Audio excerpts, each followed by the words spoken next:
Christus het ons vrygemaak van die wet van Moses en ons is nou vry om onder leiding van die Heilige Gees te leef.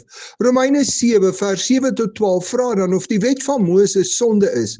As ons daarvan vrygemaak moet word, wat is dan nou goed en reg daarin?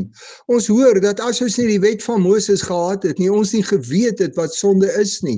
Ons sou nie geweet het wat reg en verkeerd is nie en ons sou nie besef het hoe die sonde in ons lewe vasdra plek geskry het om ons lewe vir die ewige dood die hel op te skryf. Die wet van Moses help ons dus om te besef dat ons nie uit onsself by God kan uitkom nie. Ons het die verlossing in Jesus Christus baie nodig. Die wet help ons om te besef dat alles wat ons doen vol sonde is en dat ons sonde tussen ons en die Here staan. Daarom sê Romeine 7 vers 12 baie duidelik dat die wet heilig is en sy voorskrifte heilig en reg en goed is. Daarom is die wet of 10 gebooie ook deel van God se woord. Die doel daarvan is om ons te help verstaan dat ons Jesus Christus as ons verlosser baie nodig het.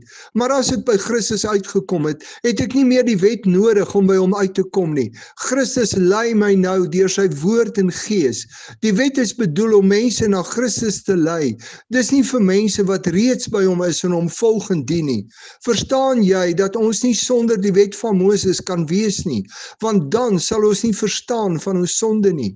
Maar verstaan jy ook dat Christus jou vrygemaak het van die wet, sodat jy nou saam met hom jou pad verder kan loop? Hoe loop jy elke dag jou pad saam met die Here, sodat almal kan sien Christus is jou Here?